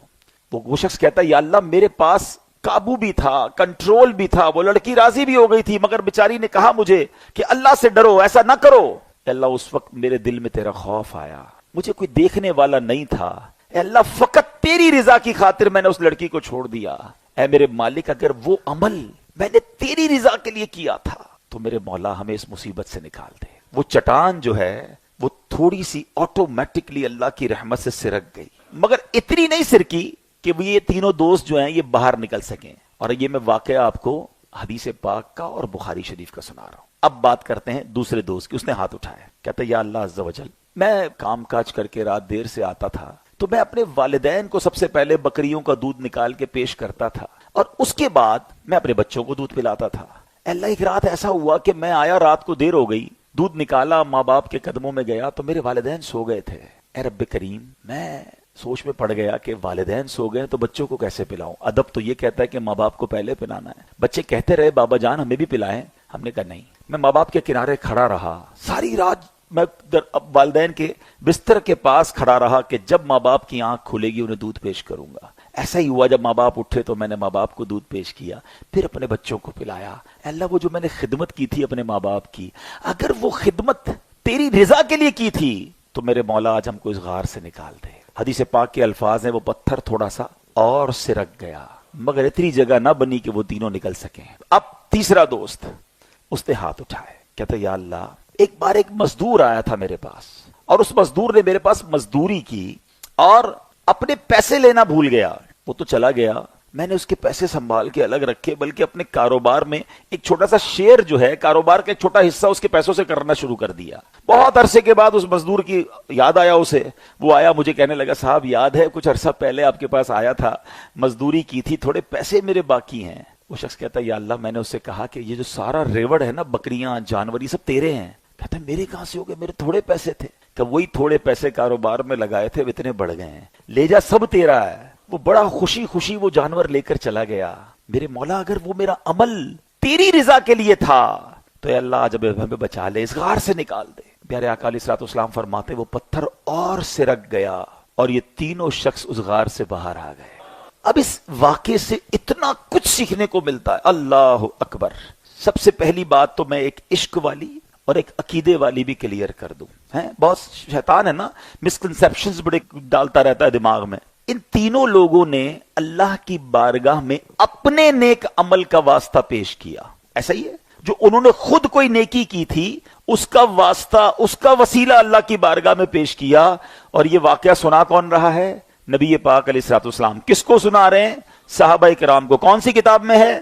بخاری شریف میں. ٹھیک ہے، اگر یہ کام ٹھیک نہ ہوتا، اللہ کی بارگاہ میں وسیلہ پیش کرنا درست نہ ہوتا، تو میرے آقا بیان نہ فرماتے. اٹ مینز نبی پاک تو تعلیم دے رہے ہیں کہ دیکھو ان لوگوں نے اللہ کی بارگاہ میں اپنے نیک عمل کا وسیلہ پیش کیا، اللہ نے انہیں اسکیپ کر دیا، اس جگہ سے یہ نکل آئے. تو میرا سوال یہ ہے، ہم گناہگار، ہم سیاہ کار، سراپا خطا کار، ہم اپنے نیک عمل کا واسطہ پیش کریں، وہ رب قبول فرما لے. تو جو سراپا عبادت گزار غوث اعظم ہوں، عبادت کے شہنشاہ صحابہ کرام ہوں، اور سب کو عبادت سکھانے والے نبی پاک علیہ الصلوۃ والسلام ہوں، اگر کوئی امتی نبی پاک کا واسطہ پیش کرے کہ اللہ میری دعا قبول کر لے، مجھ سے مصیبت ٹال دے، صحابہ کا واسطہ پیش کرتا ہوں، اولیاء کا واسطہ پیش کرتا ہوں، تو یہ تو حدیث پاک سے سیکھنے کو مل رہا ہے. تو ایسی کسی بات میں کوئی کنفیوژن دماغ میں نہیں آنی چاہیے. اب تھوڑا سا آگے چلتے ہیں. یہ 3 عمل کیا تھے؟ یہ تینوں عمل بڑے امپورٹنٹ ہیں اور بڑے ریلیونٹ ہیں ہم سب سے. پہلے نے کیا کیا؟ اکیلا تھا، گناہ کا موقع تھا، کوئی دیکھنے والا نہیں تھا. مگر کس لیے گناہ نہیں کیا؟ اللہ دیکھ رہا ہے. یہ تقویٰ ہے میرے میٹھے اسلامی بھائی. یہ وہ پرہیزگاری ہے جو مجھے اور آپ کو سیکھنی ہے. آپ کو معلوم ہے روزے فرض ہونے کی حکمت قرآن میں کیا ہے؟ یا ایھا الذین آمنوا کتب علیکم الصیام کما کتب علی الذین من قبلکم لعلکم تتقون. اے ایمان والو، تم پہ رمضان کے روزے فرض کیے گئے جیسے پچھلوں پر فرض کیے گئے تھے. کیوں؟ لعلکم تتقون، تم تقوی حاصل کرو. What is the meaning of تقوی؟ کہ اللہ کا خوف، اللہ کی ناراضگی سے بچنا، اللہ کی نافرمانی نہ کرنا. اچھا، مزے کی بات یہ ہے، انڈیلیبریٹلی یا ڈیلیبریٹلی، دانستہ یا غیر دانستہ، ہم روزانہ تقوی کی بڑی زبردست ایک پریکٹس کر رہے ہیں. اور وہ کیا ہے؟ ہم سب ماشاءاللہ روزہ رکھ رہے ہیں، مجھے لائیو جو سن رہے ہیں وہ بھی رکھ رہے ہیں، لاکھوں کروڑ لوگ روزہ رکھ رہے ہیں. کوئی ایک ہے ایسا جو عصر کے بعد بھوک بھی لگی ہو، پیاس لگی ہو، گھر میں کوئی دیکھ نہ رہا ہو، ٹھنڈا پانی نکال کے پی لے؟ فروٹ تیار ہوتا ہے کٹا ہوا، بھائی ابھی افطار میں آدھا گھنٹہ باقی ہے، ابھی زیادہ بھوک لگی ہے، کوئی دیکھ تو نہیں رہا، فروٹ کھا لے. کوئی ایک ایسا نہیں ہوتا. اس قدر اللہ کا خوف یا اللہ دیکھ رہا ہے اس کا یقین ہوتا ہے کہ ہم کلی کرتے ہیں. کلی میں منہ میں پانی چلا گیا نا، اب منہ میں پانی ہے، حلق کتنا دور ہے، ایک قطرہ نہ چلا جائے اس کا خیال رکھ رہے ہوتے ہیں، ورنہ ایک کلی لے لیں اندر کون دیکھ رہا ہے. مگر کوئی ایسا نہیں کرتا. کوئی نہیں دیکھ رہا، مگر کون دیکھ رہا ہے؟ کون دیکھ رہا ہے؟ اب یہی تو سوال ہے کہ جب تم روزہ رکھ کے کھانے پینے کی چیزیں اس لیے نہیں لے رہے کہ اللہ دیکھ رہا ہے، تو آنکھوں سے حرام دیکھتے وقت یہ کیوں نہیں سوچتے کہ اللہ دیکھ رہا ہے؟ کانوں سے حرام سنتے وقت یہ کیوں نہیں سوچتے کہ اللہ دیکھ رہا ہے؟ حرام روزی کماتے وقت کیوں نہیں سوچتے کہ اللہ دیکھ رہا ہے؟ کہ اللہ فقط روزہ دار کا کھانا پینا ہی دیکھ رہا ہے، اس کے علاوہ ہمارے گناہ وہ نہیں دیکھ رہا؟ دروازہ بند کر کے، لائٹ آف کر کے. ٹھیک ہے رمضان میں بہت سارے لوگ گناہوں سے بچ جاتے ہیں، مگر دل، اب یہ جس کو کہتے ہیں دل پر ایک رنج کی کیفیت ہے کہ اب چند دنوں میں رمضان ہم سے جدا ہو جائے گا، ایسا حال ہوتا ہے. سمجھ نہیں آتا. آپ ذرا سمجھے بات کو. رمضان ایکچولی ہماری ایک پریکٹس کروائی جاتی ہے بڑے مقابلے کے لیے. وہ ہماری عام زبان میں اسپورٹس مین کہتے ہیں نا، نیٹ پریکٹس ہوتی ہے تاکہ آپ بڑے پروگرام کے لیے، بڑے میچ کے لیے، بڑے مقابلے کے لیے تیار ہو جائیں. ایکچولی رمضان تو پریکٹس کروائی گئی. شیطان کو کر دیا بند جو ہمارا دشمن تھا، ٹھیک ہے، رحمتوں کے در کھول دیے گئے، نیکیوں کا اجر بڑھا دیا گیا کہ میرے بندو شیطان بند ہے، پریکٹس کر لو. جب تم پورا مہینہ نماز پڑھ سکتے ہو تو پورا سال بھی پڑھ سکتے ہو. پورا مہینہ گناہ سے بچ سکتے ہو تو تم پورا سال بھی بچ سکتے ہو. جب تم رمضان میں کھانے پینے کی چیزوں سے اپنے آپ کو روک سکتے ہو تو اپنے نفس کو شہوات کی اور گناہوں کی عادتوں سے بھی روک سکتے ہو. یہ ساری پریکٹس کروائی گئی. حال یہ ہے کہ کچھ دن تو اثر رہتا، ابھی شیطان آزاد ہوتا ہے اور چاند رات کو ہی جو طوفان بدتمیزی ہوتا ہے. حالانکہ پتہ ہے چاند رات کتنی امپورٹنٹ نائٹ ہے. اس کو لیلۃ الجائزہ کہا گیا، انعام ملنے کی رات، مزدوری ملنے کی رات کہا گیا. مگر اسی رات جو بے حیائی اور پتہ نہیں کیا کیا پلاننگ شروع ہو جاتی ہیں، بازاروں میں رش، میں نہیں کہتا شاپنگ نہیں کر سکتے، مگر مرد و عورت، بے پردگی اور جو کچھ ہوتا ہے آپ جانتے ہیں. یہ رات تو رونے کی تھی، یہ رات تو اللہ سے عرض کرنے کی تھی کہ مولا سارا مہینہ کر کچھ نہیں سکا، آج مزدوری ملنے کی رات ہے، اے اللہ جو نیکوں کو ملے اس میں مجھے بھی عطا کیجیو، مجھے محروم نہ کیجیو. اس بار لیلۃ الجائزہ کو ضائع مت کیجیے گا. تو بہرحال ہوتا کیا ہے، مثال کے طور پہ مغرب کے بعد چاند نظر آیا، اور اعلان ہوا کہ چاند دکھ گیا، یا اگر 30 روزے ہوئے تو سب کو پتا ہے کہ مغرب آخری نماز ہوگی، مغرب میں نمازی ہوں گے، عشاء میں نمازی نہیں ہوں گے، یہ کیا ہے؟ اپنے دل سے پوچھو یار. ہم انڈیلیبریٹلی زبان سے تو نہیں کہہ رہے، مگر زبان حال سے تو کہہ رہے ہیں نا کہ شیطان تو بند تھا نا، تو اللہ کے بندے تھے، تو اللہ کی مانتے تھے، اب تو آ گیا، اب تیرا استقبال کریں گے، اب تجھے راضی کریں گے. یہ کیسا میسج دیتے ہو یار؟ اس بار کہو نا شیطان کو، مرد ہو تو لو نا چیلنج کہ آجا تجھے آنا ہے، تو ہم کچھ بھی ہو جائیں ہم اللہ کے بندے ہی رہیں گے، ہم 5 وقت نماز اب سارا سال پڑھیں گے، جو تعلق جو کنیکشن ہمارا مسجد سے بنا ہے اب وہ رمضان کے بعد بھی بنا رہے گا انشاءاللہ. اس بار تو ٹرننگ پوائنٹ لائے نا، یہ رمضان تو زندگی بدل کے جائے. صرف رمضان میں نمازیں، رمضان میں روزے، رمضان میں تلاوت، رمضان میں اللہ اللہ، اس کے بعد یاد ہی نہیں آتا کچھ. ایسا نہ کریں، صرف رمضان کی نمازیں فرض نہیں ہیں. اور یہ جو اس نوجوان کا جو واقعہ ہے، یہ بہت سارے نوجوانوں کے لیے درس ہے. آج کل لوگ ملک بدل کر جاتے ہیں، یار وہاں چلتے ہیں، ذرا وہاں غلط کام کریں گے، یہاں تو جاننے والے ہیں نا، یہاں کوئی دیکھ لے گا، فلاں ملک چلتے ہیں، فلاں علاقے میں چلتے ہیں، اس اپنے محلے سے باہر چلتے ہیں. کیا وہاں اللہ نہیں دیکھ رہا؟ غالباً حضرت ابراہیم بن ادھم کا واقعہ ہے کہ آپ کے بارے میں آتا ہے کہ آپ ایک جگہ گئے تو ایک بدماش تھا اور اس نے ایک عورت کو پکڑ کے رکھا تھا، ہاتھ میں چاقو تھا، تو سارے لوگ ڈر رہے تھے، دور کھڑے تھے. تو وہ بزرگ قریب گئے، اس کے کان میں کچھ کہا اور وہ بدماش تھر تھر کانپنے لگا. اس کے ہاتھ سے وہ چاقو بھی گر گیا، عورت بھی بچ گئی، واپس آ گئی. تھوڑی دیر بعد اس کو ہوش آیا تو لوگوں نے اس کو کہا کہ تم بے ہوش کیوں ہو گئے تھے؟ کہ یہ بتاؤ وہ کون تھے جو میرے قریب آئے تھے؟ کہ وہ تو زمانے کے ولی حضرت ابراہیم بن ادھم تھے. تم یہ تو بتاؤ تمہیں کہا کیا انہوں نے؟ کہ بس انہوں نے ایک جملہ کہا تھا کہ جو تو اس وقت کر رہا ہے وہ اللہ دیکھ رہا ہے. بس وہ جملہ سنا اور میں تھر تھر کانپنے لگا. کاش اللہ کرے کہ جب بھی گناہ کرنے کا جی چاہے نا، دل سے ایک آواز آ جائے کہ جو تو کر رہا ہے نا وہ اللہ دیکھ رہا ہے. بس یہ اللہ دیکھ رہا ہے، یہ کانسیپٹ بلٹ اپ ہو گیا نا جس دن، اور پھر ایسے بدبخت بھی نہ بن جائیں کہ دل تو کہے اللہ دیکھ رہا ہے پھر بھی گناہ کریں، پھر رک بھی جائیں. اللہ گناہ سے بچنے والا بنا دے. سیکنڈ جو دعا تھی، اس بندے نے کیا کیا تھا؟ ماں باپ کی خدمت کی تھی. کیسی خدمت کی؟ اپنے بچوں سے پہلے ماں باپ کی خدمت کرتا تھا. ماں باپ کی جو خدمت ہے نا، اللہ اکبر، یہ بہت بڑی نیکی ہے. اے وہ خوش نصیب بچوں جن کے ماں باپ زندہ ہیں، یقین کرو یو آر سو لکی. رمضان کا مہینہ ہو اور ماں باپ بھی ساتھ ہوں، پھر اور کیا چاہیے؟ ان کی دعائیں بھی ہوں، ان کا دیدار بھی ہو، افطار بھی ان کے ساتھ ہو. پوچھو ان سے جن کے ماں باپ چلے گئے، رمضان میں بہت یاد آتے ہیں. اب تو ماں باپ سے ملنے کے لیے بہت سو کو قبرستان جانا پڑتا ہے. ایسا نہ کرو، یہ ہے تو ان کی خدمت کر لو، ان کی دعائیں لے لو. کتنی بڑی ہستی ہیں. ذرا سوچو، حدیث پاک کا مضمون ہے کہ جو بچہ ماں باپ کو محبت کی نگاہ سے دیکھتا ہے، اللہ کے حبیب علیہ الصلوۃ والسلام فرماتے ہیں اسے مقبول حج کا ثواب عطا دیا جاتا ہے. صحابہ کرام نے سوال کیسا کیا، حضور کوئی اگر اپنے ماں باپ کو 100 بار دیکھ لے، ماں باپ تو گھر میں ہے نا، بار بار دیکھ سکتا ہے. نبی پاک نے کیا فرمایا؟ اللہ اکبر و اطیب، اللہ بہت بڑا اور پاک ہے، اگر کوئی 100 بار بھی دیکھے اللہ 100 حج کا ثواب عطا فرماتا ہے. ہائے ہائے ہائے، گھر میں ماں باپ. اچھا اب ذرا سمجھداری والی بات سمجھو نا، محبت سے دیکھنے پر حج کا ثواب ہے تو پیر دبانے کا ثواب کتنا ہوگا؟ کھانا کھلانے کا اپنے ہاتھ سے ثواب کتنا ہوگا؟ ان کو ہاسپٹل لے جانے کا ثواب کتنا ہوگا؟ ان کی ویل چیئر چلانے کا ثواب کتنا ہوگا؟ کبھی والد صاحب کو پکڑ کر اٹھانے کا ثواب کتنا ہوگا؟ کبھی سوچا آپ نے؟ اتنی نیکیاں ہیں تمہارے گھر میں. حدیث پاک کا مضمون ہے، میرے آقا فرماتے ماں باپ ہی تیری جنت ہے، ماں باپ ہی تیری دوزخ ہے. اٹ مینز ماں باپ کی خدمت کر لی نا، ان کو راضی کر لیا تو پھر جنت ہے. لیکن بہت ساری نیکیاں بھی ہیں اور ماں باپ ناراض ہے نا تو پھر تمہیں جہنم سے بچانا مشکل ہے، پھر جہنم ٹھکانہ بن جائے گی. پلیز سمجھو بات کو، ماں باپ کو ناراض نہ کرنا، ماں باپ کی دعائیں لیجئے.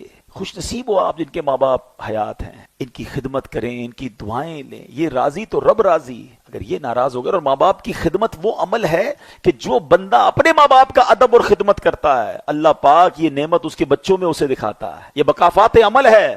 جو اپنے ماں باپ کے ناراض کرتا ہے پھر اس کے بچے بھی اس کے نافرمان ہو جاتے ہیں. کتابوں میں پتہ کیا لکھا ہے؟ باپ کا ادب یہ لکھا ہے کہ باپ کے آگے بیٹا ایسا رہے جیسے غلام رہتا ہے. غلام کا مطلب کیا ہوتا ہے؟ Always ready to serve, ready, تیار ہوں میں خدمت کے لیے. مگر آج حال یہ ہو گیا کہ بوڑھے باپ جو ہے وہ بیٹے کے آگے غلام نظر آتا ہے کہ بیٹا تھوڑا میرا کام کر دے. نہیں ابو نہیں ہے، میرے بس ٹائم نہیں ہے. ارے تھوڑے پیسے دے دے، یہ تو میرے ہیں، آپ نے کیا کمایا تھا؟ میرے ہیں. کیا ماں باپ کو یہ کہیں گے کہ یہ میرے ہیں اور یہ آپ کے ہیں؟ کبھی زندگی میں یہ مت کہنا ہم جو کچھ ہے وہ ماں باپ کی وجہ سے ہیں. یقین مانے بہت خوش نصیب ہے وہ بچے کہ جن کو ماں باپ نے خدمت کا موقع دیا ہو. بہت سارے ماں باپ تو وہ ہیں جو بڑھاپے تک پہنچنے سے پہلے، معذوری اور کمزوری تک پہنچنے سے پہلے بچوں کی خدمت کرتے کرتے ہی خود چلے جاتے ہیں، موقع ہی نہیں دیا. اگر آج تمہارے ماں باپ نے تمہیں کوئی خدمت کا موقع دیا ہے تو اس کو سعادت سمجھنا. ہمارے پیسوں کا نصیب ہے کہ وہ ماں باپ پہ خرچ ہو جائے. ہم سوچے نا، اگر میں یہ کہوں کہ یہ میں نے کمایا تھا، ابو آپ نے تو نوکری کی، میں کاروبار کرتے بڑا ہوا، سب کچھ میں نے سیٹ اپ کیا ہے، آپ تو غریب پیسے والے تھے، پیسے ہی نہیں تھے آپ کے پاس. اگر باپ کو یہ کہو گے تو باپ نے اس وقت تو یہ نہیں کہا تھا جب میں بے لباس پیدا ہوا تھا، آپ اور میں بغیر کپڑوں کے پیدا ہوئے تھے، باپ ہی نے تو کپڑے پہنائے تھے، نوالے کھلائے تھے، لباس پہنایا تھا، انگلی پکڑ کر چلایا تھا. کسی موقع پر والد نے یہ نہیں کہا کہ یہ میرے اور یہ تیرے ہیں. ارے وہ تو یہی کہتا رہا، بیٹا جو کچھ میرا ہے سب تیرا ہے. اور آج تم تھوڑے مالدار ہو گئے، تھوڑی عزت مل گئی، تھوڑا مقام مل گیا تو ماں باپ کو کہتے ہو یہ میرا ہے. کبھی نہ کرنا یہ. بوڑھے ماں باپ کو ایک یقین دلا دو، وہ کچھ نہیں لے جائیں گے تمہارا. ایک آنر دے دو انہیں کہ میں جو کچھ ہوں نا ابو جان وہ آپ کی وجہ سے ہوں، اور میرے پاس جو کچھ ہے، میری ماں، میرے والد، یہ سب آپ کا ہے. یقین کرو یہ جو آنر ہے نا، یہ جو اعزاز ہے، یہ جو فخر ہے، بڑھاپے میں نے یہ تو دے دو. لیکن بڑھاپے میں ہی ماں باپ کو جتایا جاتا ہے، بتایا جاتا ہے کہ یہ آپ کا گھر ہے، یہ آپ کی چیزیں ہیں، یہ میری ہیں، یہ میں نے کمائی ہیں. نہ کریں. خدارا ماں باپ کی دعائیں لیجیے. ماں باپ راضی ہو گئے تو رب راضی ہو جائے. اور اگر ماں باپ ناراض ہے نا، پلیز دنیا میں منا لو. چلے گئے تو کیسے مناؤ گے؟ پھر یاد آئیں گے، پھر خدمت بھی یاد آئے گی. اور جن کے ماں باپ چلے گئے ہیں خوب دعائیں کریں، ایصال ثواب کریں، ان کے لیے صدقہ و خیرات کریں. میں تو کئی بار مشورہ دیتا رہتا ہوں کہ ہمارے ماں باپ نے ہمیں دنیا میں گھر دیے نا، اللہ نے جس کو نوازا ہے نا وہ اپنے ماں باپ کو جنت کا گھر لے کے دیتے. وہ کیسے؟ اللہ کے حبیب علیہ الصلوۃ والسلام فرماتے ہیں جو اللہ کے لیے مسجد بناتا ہے اللہ اس کے لیے جنت میں گھر بناتا ہے. تو اللہ نے نوازا ہے نا، بے شک چھوٹی سی کہیں غریب علاقے میں بنا لو، اپنے ماں باپ کے نام کی بنا دو تاکہ اللہ انہیں جنت میں گھر عطا کر دے.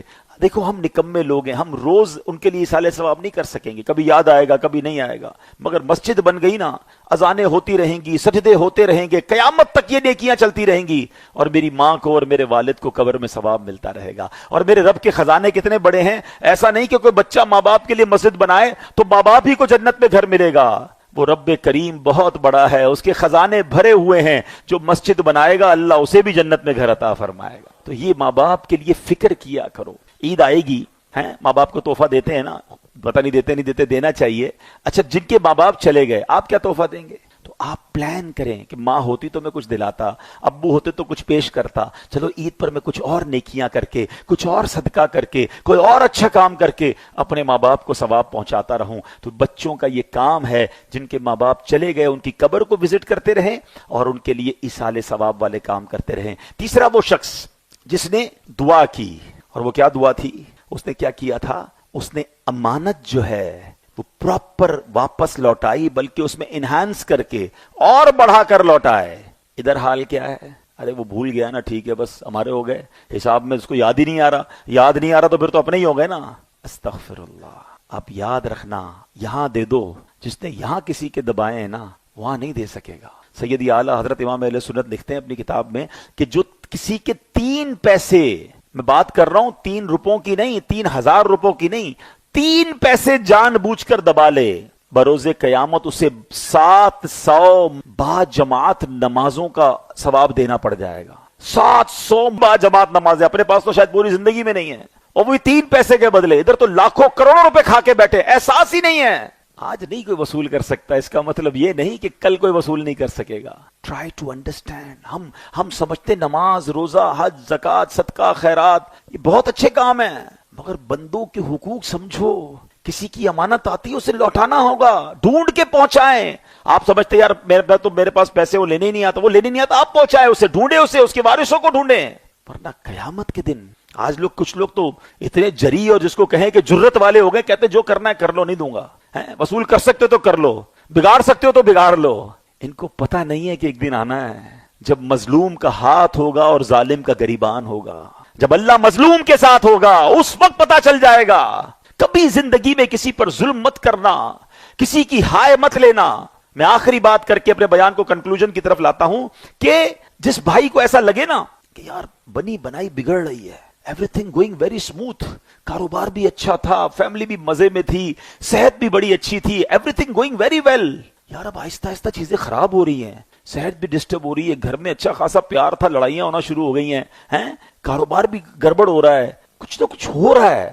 جب لگے نا بنی بگڑ رہی ہے تو چیک کر لینا کسی کی ہائے تو نہیں لے لی. ہاں مظلوم ہوتا کمزور ہے مگر اس کی پکار عرش تک جاتی ہے. اگر اس نے ہاتھ اٹھا لیے نا تو بربادی سے کوئی نہیں بچا سکے گا. دعائیں لینے والے بنو, ہائے لینے والے نہ بنو. کام ایسے کرو کہ تم کہو نہ لوگ تمہارے لیے دعائیں کر رہے ہو, یا اللہ اس کی خیر کر دے, یہ ہمارا خیال کرتا ہے, اللہ تو اس کی مشکلیں آسان کر دے. ایسی زندگی گزارو مرنے کے بعد بھی لوگ یاد رکھیں گے. مگر ادھر بندہ کہتا ہے میرے آگے پیچھے گارڈ, میرے تعلقات, مجھ سے کون پہنچ سکتا ہے؟ تجھ سے کوئی نہیں پہنچ سکتا. مگر رب کی لاٹھی بے آواز ہے, اس کا حساب جب ہوگا, جب تجھے پتا چلے گا. تو زندگی میں کبھی کسی کا حق نہ مارنا. یہ دعا سکھا رہی ہے مجھے اور آپ کو کہ اس بندے نے اس امانت کو بچا کے رکھا اور کتنا بڑا کر واپس لوٹایا. تو خدا را کتنا ہی بڑا مقام آپ کا کیوں نہ ہو جائے, کسی غریب آدمی کا بھی حق ہماری طرف نہیں. ڈر جایا کریں کہ یار میرا کوئی لے جائے خیر ہے, میری طرف کسی کا نہیں آنا چاہیے. تو بہرحال یہ تینوں باتیں آپ نے یاد رکھنی ہیں, یہ تینوں دعائیں یاد رکھنی ہیں کہ پہلے نے کیا کیا, اللہ دیکھ رہا ہے اس لیے گناہ چھوڑ دی. دوسرے نے ماں باپ کا ادب کیا, اور تیسرے نے امانت کو پراپر لوٹایا. یہ تین وہ اوصاف ہیں, یہ وہ تین کام ہیں, اگر آپ کی زندگی میں داخل ہو گئے, آپ کے سامنے بھی چٹان آ جائے, آپ کے سامنے بھی طوفان آ جائے, میرا رب وہ چٹان بھی ہٹا دے گا, وہ طوفان بھی ٹال دے گا. اچھا اب آخری بات, اس پوری جو گفتگو تھی, یہ پورا واقعہ تھا, اس کا مین سینٹرل آئیڈیا کیا تھا کہ الدعاء مخ العبادہ, دعا عبادت کا مغز ہے. الدعاء سلاح المومن, حدیث پاک ہے, دعا مومن کا ہتھیار ہے. پھنس جاؤ نا, پریشان ہو تو اللہ سے مانگو نا. ہمارا پرابلم یہ ہے, ہم سب سے مانگتے, ہم رب سے نہیں مانگتے. ہم کتنی بڑی بھی مصیبت میں آ جائے رب کی بارگاہ میں سر نہیں جھکاتے. حالانکہ رب کی شان دیکھو, قرآن میں رب فرماتا ہے ادعونی استجب لکم, تو مجھ سے مانگو میں تمہیں عطا فرماؤں گا. اچھا کمال دیکھو, دنیا میں ہم کسی سے ایک بار مانگے نا, یار مدد کر دو, اچھا بھائی لے لو, تھوڑے دنوں بعد یار وہ ختم ہو گئے, تھوڑی اور چاہیے, یار ابھی تو دیے تھے پھر آ گئے, چلو لے لو. تیسری بار ارے اس کی تو عادت ہو گئی ہے مانگنے کی. چوتھی بار بندے کا موبائل ہی بلاک, نمبر ہی بلاک. یہ ہے دنیا ہے. 2-4 بار مانگو تو دنیا والے ناراض ہو جاتے ہیں. میرے رب کی شان دیکھو, اللہ فرماتا ہے جو جتنا مانگتا ہے اتنا مجھے پسند آتا ہے. کثرت سے دعا مانگنے والے کو رب راضی ہوتا ہے. اس کی شان دیکھو, جو اس سے نہیں مانگتا وہ اس سے ناراض ہوتا ہے. پھر بھی ہم دنیا کے پیچھے بھاگتے ہیں جس رحمان کے خزانے بھرے ہوئے ہیں, جو ساری دنیا کو عطا فرما رہا ہے, ہم اس کی بارگاہ میں سر نہیں جھکاتے. تو دعا میں کنجوسی نہ کریں, ہمیشہ مانگے اور دل سے مانگے, رچ کے مانگے. وہ کریم ہے, وہ مانگنے والے کو پسند کرتا ہے, اور دعا ہی ہے جو آپ کی بڑی بڑی مصیبتیں ٹال دے گی. مگر یہاں پرابلم کیا ہے, دعا مانگنے بھی تو نہیں آتی, دعا مانگنی بھی ہے اور فوری قبول بھی کروانی ہے. یار آج مانگی ابھی تک نہیں ہوئی قبول, گھنٹے گن رہے ہوتے ہیں لوگ. دیکھیں 2-3 باتیں سمجھ لیں. دعا, حدیث پاک کا مضمون ہے, دعا 3 باتوں سے خالی نہیں ہوتی. یا تو جو آپ مانگے وہ مل جاتا ہے, یا بندے کا کوئی گناہ معاف کر دیا جاتا ہے, یا ایک روایت میں یہ بھی آتا ہے کہ کوئی بلا آ رہی ہوتی ہے وہ ٹال دی جاتی ہے, یا اس بندے کے لیے کوئی ایسا ثواب قیامت کے دن جمع کر دیا جاتا ہے. روایتوں کے الفاظ ہیں, بندہ قیامت کے دن جائے گا تو پہاڑ جتنی نیکیاں دیکھے گا, کہے گا یا اللہ یہ میں نے تو نہیں کی تھی. کہ یہ وہ دعائیں جو تم نے دنیا میں مانگی تھیں وہ ہم نے اس کا ثواب آخرت کے لیے جمع کر رکھا ہے. کہتا کاش میری دنیا میں کوئی دعائی قبول نہ ہوتی, اتنا ثواب, اتنا اجر. It means whenever we make دعا, ہماری ہر دعا میں فائدہ ضرور دے رہی ہے. اچھا اب جو میں مانگ رہا ہوں وہ نہیں ملتا, وہ انسان جو نا فوری طور پہ رزلٹ چاہیے. تو یہ بات آج سمجھ لو, بہت بڑی مسکنسیپشن آج آپ کی کلیئر ہو جائے گی. مثال کے طور پہ لوگ کہتے ہیں حضرت آپ نے تو کہا تھا تاک رات کو دعا قبول ہوتی ہے, ہم نے تاک رات کو مانگی پھر بھی قبول نہیں ہوئی ہے. کعبے کو دیکھ کر دعا مانگو, میں تو کعبے کو دیکھ کر پہلی نظر میں دعا مانگی یا اللہ بیٹا دے دے, 10 سال ہو گئے بیٹا ہی نہیں ملا ہے. میں تو فلاں مزار پہ بھی گیا, فلاں بزرگ سے بھی دعا کرائی, عرفات کے میدان میں دعا کی. یہ جو وسوسے ہیں نا, یہ انسان کو اللہ سے دور کر دیتے ہیں. اب اس کا جواب سن لو, آج انشاءاللہ کلیریفائی ہو جائے گا. ٹھیک ہے, آپ کا ایک چھوٹا بیٹا ہو یا بھائی ہو, اس کا گلا خراب ہو, ٹھیک ہے, بہت زیادہ فلو ہو اسے, اور وہ ضد کرنے لگے کہ ابو جی میں نے آئس کریم کھانی, میں نے ٹھنڈا شربت پینا ہے. ہاں بتائیے پلائیں گے؟ وہ رو رہا ہے, نہیں مجھے کھانا ہے, آپ کھلائیں گے؟ اچھا ایک دوست برابر میں بیٹھا ہے, وہ کہہ رہا ہے یار کیسے ظالم باپ ہو یار, بیٹا رو رہا ہے اس کو کیوں نہیں کھلاتے آئس کریم؟ آپ ایک جواب دیتے ہیں، میں والد ہوں، مجھے پتا ہے اس کو کب کیا دینا ہے. ایسا ہی ہے نا؟ اب ذرا میرا جملہ دل پر ہاتھ رکھ کے سننا. تم والد ہو، تمہیں پتا ہے کب بیٹے کو کب کیا دینا ہے. میرے مالک کو نہیں پتا مجھے کب کیا دینا ہے. ہمیں پتا ہے یہ بچہ رو رہا ہے، رونے دو اسے، اس کو دوں گا تو یہ اور بیمار ہو جائے گا. میں بھی رو رہا ہوں یا اللہ مال دے دے، وہ نہیں دے رہا، کیا پتا وہ مال ملنا تھا اور ایمان جانا تھا. اللہ بہترین فیصلہ کرنے والا ہے. میں بیٹا مانگ رہا ہوں وہ نہیں دے رہا، کیا ایسے بیٹے نہیں دیکھے جو ماں باپ کو گھر سے باہر نکال دیتے ہیں؟ اللہ بہترین فیصلہ کرنے والا ہے. جس دن تم رب پر بھروسہ کرنے والے بن گئے، رب سے تمہارا توکل کا لیول یہ ہو گیا کہ یا اللہ جو تو نے دیا وہ بھی تیری مہربانی، جو نہیں دیا وہ بھی تیرا بہترین فیصلہ. آپ بلیو کریں آپ کی لائف پرسکون ہو جائے گی. ہمارا پرابلم یہ ہے، پلاٹ لینے جاتے ہیں، سودا ہو گیا تو بڑے خوش، نہیں ہوا تو موڈ آف، یار بڑی اچھی ڈیل نکل گئی. لیکن جس دن تمہیں یہ یقین ہوگا نا کہ یہ ڈیل نکلی بھی اس لیے ہے کہ رب نے چاہا ہے، یہی میرے لیے بہتر ہے، تمہارا کام بنے گا تو بھی الحمدللہ، نہیں بنے گا تو سما الحمدللہ. ریلیکس رہو گے، اللہ پر بھروسہ کرنا سیکھ جاؤ. وہ رب ہمارے لیے بہترین فیصلہ کرنے والا ہے. جب وہ ماؤں سے زیادہ چاہنے والا ہے تو ہماری ماں ہمارے لیے کبھی رانگ ڈیسیژن نہیں لیا اس نے، تو وہ رب تو رحیم و کریم ہے. پلیز یہ بہت بڑی محرومی ہے کہ بندہ اپنے رب سے بدگمانی کرے، اپنے رب کے بارے میں عجیب بات کرے کہ میری سنتا نہیں ہے. ارے وہ کریم ہے، وہ جو تمہارے لیے بہتر ہے تمہیں عطا فرماتا ہے. ایک اور سوال، مثال کے طور پہ آپ نے دعا کی یا اللہ میری کاروبار میں برکت ڈال دے. آپ کی دکان کی سیل 10,000، کل بھی 10,000، تیسری دن دعا کی تو 9,999 ہو گئی. آپ نے کہا دعا کرتا جا رہا ہوں، سیل تو بڑھ ہی رہی، دعا کرنے کا فائدہ کیا ہے؟ میں آپ سے سوال کرتا ہوں، سیل نہیں بڑھی لیکن باہر نکلنا تھا، آپ کا ایکسیڈنٹ ہونے والا تھا، ٹانگ ٹوٹنے والی تھی. حدیث کے الفاظ ہیں بندے پر بلا اترتی ہے، دعا جا کے اس کو روک لیتی ہے، انٹرسپٹ کر لیتی ہے. بتاؤ تمہاری ٹانگ ٹوٹنے سے اللہ نے بچا لیا، یہ بڑی قبولیت تھی یا پیسے بڑھ جاتے وہ قبولیت تھی؟ بھروسہ تو کرو رب پر، ہر وقت دعا مانگو، دل سے مانگو، گر گڑا کے مانگو، یقین سے مانگو، وہ ضرور عطا فرمائے گا. ایک آخری وسوسہ، وہ کیا ہے؟ وسوسے تو بہت سارے ہیں، آج کے بیان کا آخری وسوسہ، پھر کسی اور بیان میں اس کو کنکلوڈ کریں گے. یار میں نماز بھی پڑھتا ہوں، روزے بھی رکھتا ہوں، تلاوت بھی کرتا ہوں، کچھ لوگ تہجد بھی ماشاءاللہ پڑھتے ہیں، حج بھی کیے، عمرے بھی کیے، میرے کام بنتے نہیں، میں مانگوں تو ملتا نہیں. میرا ایک دوست ہے ایک وقت کی نماز پڑھتا نہیں، سارے کام اس کے الٹے، مگر اس کے سارے کام سیدھے ہو رہے ہیں، کاروبار بھی ترقی ہے اس کی، تو جناب کاروبار میں بھی مسئلہ کوئی نہیں، میری صحت ٹھیک نہیں ہوتی، اس کو ہوتا ہی کچھ نہیں ہے. یہ کیا مسئلہ ہے؟ شیطان ہے نا، انسان کے دماغ میں ڈالتا ہے یار میں اتنی عبادت کروں، اس کو تو کچھ مجھے ملتا نہیں، اس کو مل ہی جا رہا ہے. اب سنو حدیث پاک، میرے آقا علیہ الصلوۃ والسلام کے فرمان بھی کتنے پیارے ہیں. حدیث پاک کا مضمون ہے کہ جب کوئی فاسق، فاجر، کافر، غیر مسلموں کو دیکھ کے بھی کچھ لوگ کہہ رہے ہوتے ہیں نا کہ یار دیکھو ان کو کتنا ملا ہے، وہ کتنا خوش ہیں، ان کو پرسکون بھی ہے اور ان کی جناب باغات بھی ہیں، تو موسم بھی اچھا، چہرے بھی اچھے، سارا ہی اچھا ہی اچھا ہے. اس کے لیے کافروں کے لیے تو ایک حدیث سن لو، اس کا مضمون یہ ہے کہ دنیا مومن کے لیے قید خانہ ہے، کافر کے لیے جنت ہے، اور آخرت میں انشاءاللہ مومن کے لیے جنت ہوگی، کافر کے لیے قید خانہ ہوگا. اب آپ کی مرضی ہے دنیا جنت بنانی ہے یا آخرت کی جنت چاہیے، تو اس پہ غمزدہ نہ ہوا کریں. اچھا اب آتے ہیں اس بات پر کہ دعا قبول کیوں نہیں ہوتی، دوسروں کی ہو جاتی ہے. تو اللہ کے حبیب علیہ الصلوۃ والسلام فرماتے جب کوئی فاسق، حدیث کا مضمون، جب کوئی فاسق، فاجر، کافر اللہ سے دعا مانگتا ہے تو اللہ فرشتوں سے فرماتا ہے اس کا کام جلدی کر دو، مجھے اس کا مانگنا پسند نہیں آ رہا، اس کی آواز پسند نہیں ہے، اس کا پکارنا پسند نہیں ہے. اور جب اللہ کا پیارا کوئی دعا مانگتا ہے نا، اللہ فرشتوں سے کہتا ہے اس کا کام نہ کرنا، اس کو اور مانگنے دو، مجھے اس کا پکارنا پسند آ رہا ہے، مجھے اس کا مانگنا پسند آ رہا ہے. میں آپ سے ایک سوال کرتا ہوں، خدا کی قسم مجھے جو مانگو کچھ نہ ملے، ایک بار اللہ فرشتوں سے کہہ دے کہ میرے اس بندے کو مانگنے دو، مجھے اس کا مانگنا پسند آ رہا ہے، میری تو زندگی وصول ہو گئی نا، میرے مالک کو میرا مانگنا پسند آ رہا ہے، اور کیا چاہیے مجھے. تو پلیز جلدی نہ مچایا کرو، اگر دیر ہو رہی ہے تو وہ تمہارے لیے بہتر ہے، وہ تمہارے لیے تمہارے حق میں اچھا ہے، مگر دعا سے نہ بھاگا کرو، رچ کے دعا کیا کرو، گر گڑا کر دعا کیا کرو، اور جس کو کہتے ہیں نا فوکس سے مانگا کرو. دعا بھی مانگتے ہیں، دھیان کہیں اور ہے، سوچ کہیں اور ہے، دیکھ کہیں اور رہے ہیں. یار آپ کا بچہ آپ کے سامنے کھڑا ہو، آپ کا ملازم کھڑا ہو، آپ کو امپورٹنٹ بات کر رہے ہو، وہ آپ کو نہ دیکھے، آپ کو برا لگتا ہے کہ یار میری طرف دیکھو، کدھر دیکھ رہے ہو، میں تم سے بات کر رہا ہوں، تمہارا دھیان کہیں اور ہے، تمہارا بچہ، تمہارا نوکر تمہاری طرف توجہ نہ دے، تمہیں برا لگتا ہے.